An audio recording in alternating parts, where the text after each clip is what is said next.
โอเคဒါကတော့ဖိုင်ဝမ်လေးအတွက်ပေါ့နော်အဲ့တော့ဖိုင်ဝမ်ရွေးချယ်ထားတဲ့သူတွေကပေါ့နော်ကိုယ့်စီမှာကိုကဘယ်လိုလူမျိုးလဲဆိုရင်ပြောရမယ်ဆိုရင်တော့ပေါ့နော်ရှင်းရှင်းပြောရရင်တော့တခုနဲ့ပြောရရင်တော့လူကွာစားတွေအဲ့လိုပြောရမှာလူကွာစားတော့ဘယ်လိုလဲဆိုတော့လူတွေကလေကိုယ့်ကိုလေလူထုလူစလို့သတ်မှတ်ထားရပေါ့နော်ထူးဆန်းတယ်ကိုယ့်ရဲ့အကျင့်စရိုက်တွေကသူတို့နဲ့မတူကွဲပြားနေလို့သူတို့ကလေကိုယ့်ကိုသတ်မှတ်ထားကြရပေါ့နော်အရှင်းရှင်းပြောရရင်ပေါ့နော်ဒီဖိုင်ဝမ်ရွေးသူတွေကလေတကယ်လဲလူတွေနဲ့ပေါ့နော်တခြားသောသူတွေနဲ့အကျဉ်းစရိုက်တွေနဲ့အတွေးခေါ်ပုံစဉ်းစားတွေးခေါ်ပုံတွေနောက်တစ်ခါကိုယ့်ရဲ့နေထိုင်ပုံနေထိုင်နည်းတွေဟလာအဲ့ဒါတွေကနည်းနည်းလေးကွဲပြားနေရည်လားပြီးတော့လေဒီဖန်ဝန်းရွေးချယ်ထားတဲ့သူတွေကလေလျှို့ဝှက်ချက်များတယ်တအားလျှို့ဝှက်တယ်ဒီလားကိုယ့်အကြောင်းကိုလေတခြားသူတွေကိုဘယ်လောက်ထိရင်းနှီးပါစေထုတ်မပြောတတ်ဘူးပေါ့နော်အဲ့လိုမျိုးထုတ်ပြောရတာမကြိုက်ဘူးတခြားသူတွေလျှို့ဝှက်ချက်ကိုလည်းကိုယ်လေးတိုက်ပြီးတော့စုံစမ်းရတာသိချင်တာမျိုးမရှိဘူးကိုယ့်ရဲ့လျှို့ဝှက်ချက်ကိုလည်းထုတ်ပြောပြခြင်းစိမ်းမရှိဘူးပြောရမယ်ဆိုရင်ကကိုယ့်အတွင်းနဲ့ကိုဘာတိဘာသာနေတတ်တဲ့သူတွေပေါ့နော်အဲ့လိုပုံစံမျိုးတွေဖြစ်တတ်တယ်အဲ့ဒါကြောင့်လူတွေနဲ့ကိုယ်နေရလဲကီးမကြိုက်ဘူးတခြားသူတွေကလည်းကိုယ်နဲ့ပေါ့နော်အပေါင်းအသင်းလောက်ရသူတို့အတွက်ကိုစိတ်မသက်တာဘူးပေါ့နော်ကိုကလည်းလူတွေနဲ့အပေါင်းအသင်းလောက်ရတာကိုသိပြီးတော့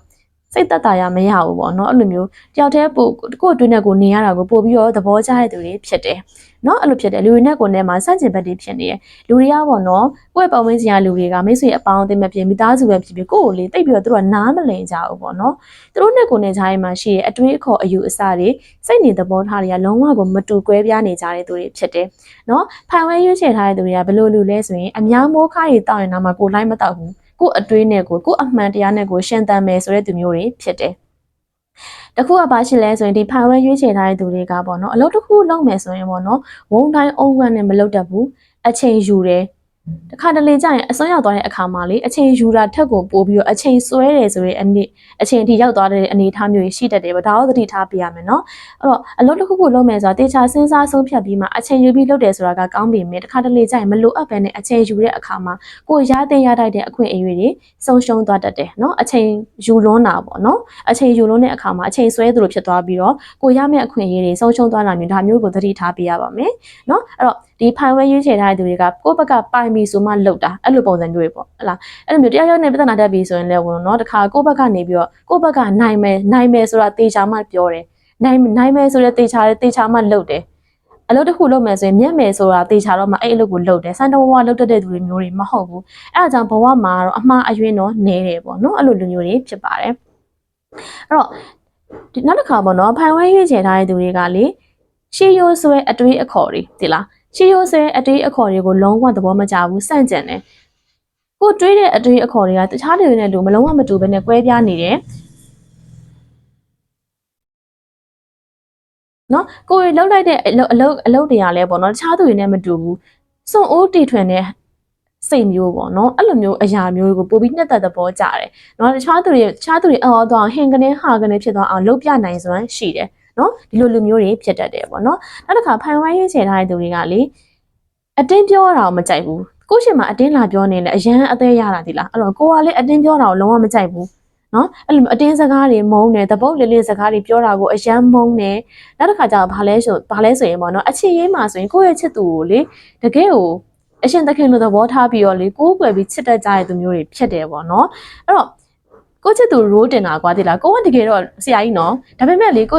တခြားသူတွေနဲ့ပေါ့နော်အမြင်မှာကိုကချစ်သူနဲ့ပေါ့နော်ချစ်သူနဲ့ကိုနဲ့ကြားမှာချစ်သူဖြစ်ပါစေအိမ်အောင်မဲ့ဖြစ်ပါစေပေါ့နော်ကိုကနောက်ချန်နေတယ်သူ့ကိုရိုးတင်ပြီးတော့သူ့ကိုဆရာနေရာမှာထားတယ်ပေါ့နော်အဲ့လိုမျိုးကိုချစ်သူကိုတခြားသူတွေကအထင်သေးမှာကိုမကြိုက်ဘူးအဲ့တော့ grow တင်တာပေါ့နော်အဲ့တော့တကယ်တမ်းပြောရမယ်ဆိုရင်တကယ်ကိုနဲ့ရတဲ့ချစ်သူအိမ်တော်ဘက်ကလေကိုလောက်တောင်အရေးချင်းမရှိတဲ့သူတွေများတယ်ဒီလားအဲ့လိုလူမျိုးတွေကိုကိုကလေချစ်မိတတ်တယ်ပေါ့နော်အဲ့လိုဖြစ်တတ်တယ်ကိုယ့်ရဲ့ချစ်သူကိုယ့်ရဲ့အိမ်တော်ဘက်ကိုကိုယ့်ထပ်ပို့ပြီးတော့တောက်ပစေခြင်းနဲ့ပြေတောင်မြင့်တင်ပေးခြင်းနဲ့ sporting လုပ်ပေးခြင်းနဲ့ပေါ့နော်စိတ်မျိုးတွေ energy မျိုးတွေရှိနေတယ်ဒါပေမဲ့ပေါ့နော်ပြောရမယ်ဆိုရင်အဲ့လိုမျိုး road တင်ပေးမိမယ်လေတကယ်လူတွေကပေါ့နော်ကိုချစ်သူနဲ့ကိုနဲ့အိမ်နာဘက်ကိုရှင်းတဲ့အခါမှာကိုပို့ပြီးတော့အရှင်အဝါတောက်ပနေရပေါ့နော်သူထပ်ပို့ပြီးအရေးအချင်းရှိနေဆိုတာလူတိုင်းကနားလေတဲ့အနေထားမျိုးဖြစ်တဲ့အတွက်အချစ်ရေးမှာပေါ့နော်ကိုကြောင့်ပေါ့ကိုရဲ့ချစ်သူကိုရဲ့အိမ်နာဘက်ကတိမ်ငယ်တဲ့ခန္ဓာချက်မျိုးတွေရတတ်တယ်အဲ့ဒါကြောင့်လည်းအစင်မပြေတာတွေကွဲတာမျိုးဖြစ်တတ်တယ်ပေါ့နော်ပြောရမယ်ဆိုရင်တော့ဒီ oracle ကက်ရဆိုရင်တော့အဲ့လိုမျိုးတွေဖြစ်တတ်တယ်ပေါ့နော်ဒါလေးတော့ ဒါကတော့ကိုယ့်ဘက်ကသတိထားကြမလို့ကိုကတော့ကိုယ့်ချစ်သူကိုသူများတခါအထင်မသေးအောင်ကိုကတော့ sporting ပေးတယ်role တင်ပေးပေမဲ့သူ့ဟာသူတိတ်ငယ်နေရတော့မတတ်နိုင်ဘူးလေနော်အဲ့တော့အခြေရေးမှာဒီလိုမျိုးအခြေရေးမျိုးတွေတွေ့ကြုံရတတ်တဲ့အနေအထားမျိုးတွေရှိတယ်ပေါ့နော်အဲ့ဒါကြောင့်လည်းစိတ်တန်ရာတွေရတတ်တယ်ပေါ့အဲ့လိုမျိုးဖြစ်တတ်တယ်ဒါပေမဲ့နော်အဲ့လိုမျိုးကိုဘက်ကနေအဲ့လိုမျိုးအကောင်းဆုံးလုပ်ပေးပါရဲ့နဲ့သူကအဲ့လိုမျိုးတွေကိုပေါ့နော်ပေါ့နော်ကိုပေါ်မကောင်းတဲ့လူဖြစ်တဲ့အခါမှာလေစိတ်နာပြီးတော့လေအဲ့လိုမျိုးလုံးလန်တဆုံးလုပ်ပက်တာဒီလားတဆုံးရိုက်ချပြက်တာမင်းကနေကဘာကောင်းမှမဟုတ်ဘူးငါကမြောက်စားလို့တောက်ပနေရအဲ့လိုပုံစံမျိုးတွေပေါ့တက်ဆိုင်အနေနဲ့ပြောရမယ်ဆိုအဲ့လိုမျိုးတွေလည်းပြန်ပြီးလှုပ်ချတတ်တယ်ပေါ့နော်အဲ့လိုမျိုးကိုယ့်ဘက်ကကောင်းရက်နဲ့ကိုယ်ပြန်ပြီးတော့လေနာကျင်စီရဲ့အခါမှာဒီလိုမျိုးတွေလှုပ်တတ်တဲ့ energy မျိုးလည်းရှိတယ်ပေါ့နော်ဒီဖိုင်ဝဲရွေးသူတွေကနောက်တစ်ခါဘာလဲဆိုရင်ကိုကပေါ့နော်ဘာပဲလုပ်လို့တာဝန်ခံမှုတာဝန်ယူမှုအပြည့်ရှိတယ်ဒီလားရှောင်ပြင်းခြင်းစိလုံးဝမရှိဘူးပေါ့နော်ကိစ္စတစ်ခုကိုတာဝန်ယူမယ်လို့ပြောပြီးသွားရင်အဲ့တာဝန်ယူကကိုပြောထားတဲ့ဂတိကိုတည်တယ်လူမျိုးတွေဖြစ်ပါတယ်နော်ဒါကတော့ဖိုင်ဝဲရွေးချယ်ထားတဲ့သူတွေအတွက်ပါโอเคဒါကတော့ဖိုင်2အတွက်ပါအဲ့တော့ဖိုင်2ရွေးချယ်ထားတဲ့သူတွေကလေဘယ်လိုလူတွေလဲဆိုရင်လေတနာကျင်တာတက်တယ်ကိုချင်းစာစိတ်ကြီးမားတယ်ပေါ့နော်အဲ့တော့ကိစ္စတစ်ခုခုကိုတွေးကြုံရပြီဆိုရင်သူ့ဘက်ကိုဘက်မျှပြီးတော့စဉ်းစားတတ်တယ်ဒီလားအဲ့တော့ပေါ့နော်လူတွေနဲ့ဆက်ဆံပေါင်းသင်းဆက်ဆံတဲ့နေရာမှာကိုယ်စိတ်နဲ့နှိုင်းပြီးတော့ပေါ့နော်ကိုကဒါလုပ်ရင်မကြိုက်ဘူးဆိုတခြားသူတွေလည်းကိုအဲ့လိုမလုပ်ဘူးတခုခုဆိုရင်ပေါ့နော်ကိုချင်းစာစိတ်နဲ့ကိုယ်စိတ်နဲ့နှိုင်းပြီးတော့ကိုချင်းစာစိတ်အပြင်နဲ့လူတွေကိုပြောဆိုဆက်ဆံလောက်ကင်တတ်တယ်နော်ဒီလူမျိုးတွေဖြစ်တဲ့တနာကျင်တာတတ်တယ်နှစ်ဖက်မျှတမြင်တတ်တာပေါ့နော်ပြောမယ်ဆိုရင်ချက်ချင်းမြတ်တာကြီးမားတဲ့သူတွေဖြစ်တယ်နောက်တစ်ခါပေါ့တစ်ဖက်ဆောင်းနေအပြုတ်အမူတွေကိုဘယ်တော့မှမလုပ်ဘူးသိလားအဲ့တော့အဲ့လိုမျိုးတစ်ဖက်ဆောင်းနေလှုပ်တတ်တဲ့ပြောတတ်တဲ့သူတွေနဲ့လေကိုယ်နဲ့လုံးဝအဆင်ပြေမှာမဟုတ်ဘူးအဲ့လိုလူမျိုးနဲ့အပေါင်းအသင်းမလုပ်ဘူးအဆက်ဆံမလုပ်ဘူးလူမျိုးတွေဆိုကိုကဝေးဝေးရိုက်ရှောင်နေတဲ့လူမျိုးဖြစ်တယ်ပေါ့နော်အဓိကတော့အစွန်းရောက်တဲ့စိတ်မရှိဘူးတမတ်ကြတဲ့စိတ်ရှိရယ်တီကြီးပေါ့နော်တည်ငြိမ်ဖြောင့်မတ်တဲ့ရိုးသားဖြူစင်တဲ့လူမျိုးစိတ်မျိုးရှိရယ်နောက်တစ်ခုကအလုံးတစ်ခုလုပ်တော့မယ်ဆိုရင်လေအာယုံစူးစိုက်မှုအပြည့်နဲ့လုပ်တတ်တယ်အဖိတ်အစင်မရှိအောင်ကိုကြောင့်ပေါ့နော်ဒီအလုပ်တစ်ခုမှာမှားယွင်းသွားတာမျိုးကိုလုံးဝလက်မခံနိုင်ဘူးကိုကြောင့်တော့ဘာမှမဖြစ်စေရဘူးဆိုပြီးတော့ပေါ့နော်အာယုံဆက်ဆိုင်မှုအပြည့်နဲ့လှုပ်တတ်တဲ့သူတွေဖြစ်တယ်အဖိတ်အစင်မရှိဘူးပေါ့နော်အဲဒါကြောင့်ပေါ့နော်နောက်တစ်ခါပေါ့လူတွေနဲ့ပတ်သက်လာရင်လိုက်ရောညီထွေပေါင်းသင်းဆက်ဆံတတ်တယ်ပေါ့နော်ဘယ်လိုမျိုးလဲဆိုရင်ရေတိုက်ငါလိုက်ပေါ့နော်ပြောတာတကယ်ကိုယ်စိတ်ထဲမှာဒီလူကိုသဘောမကျရင်တော့မှာပေါ့နော်ဆက်ဆံရေးတစ်ခုကိုကြောင့်မပြတ်စည်းစေတဲ့စိတ်ကြောင့်ရေလိုက်ငါလိုက်ပြောဆိုဆက်ဆံတတ်တယ်ဒါကြောင့်အပေါင်းအသင်းချတဲ့မှာ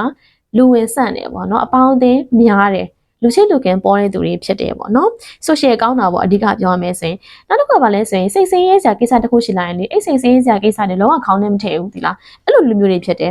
နောက်တစ်ခါပေါ့နော်ကျမ်းမာရေးနဲ့ပတ်သက်လာရင်ကျမ်းမာရေးကိုအရန်ဂရုစိုက်တယ်နော်ကိုချက်တဲ့သူတွေဆိုရင်လည်းသူတို့ရဲ့ကျမ်းမာရေးကိုအရန်ပူပေးတတ်တယ်ပေါ့နော်အဲ့တော့ကျမ်းမာရေးအဓိကလူမာကအဓိကဘာလဲဆိုရင်ကျမ်းမာရေးကအရေးကြီးဆုံးပဲကျမ်းမာခြင်းဒီလက်ကြီးတစ်ပါး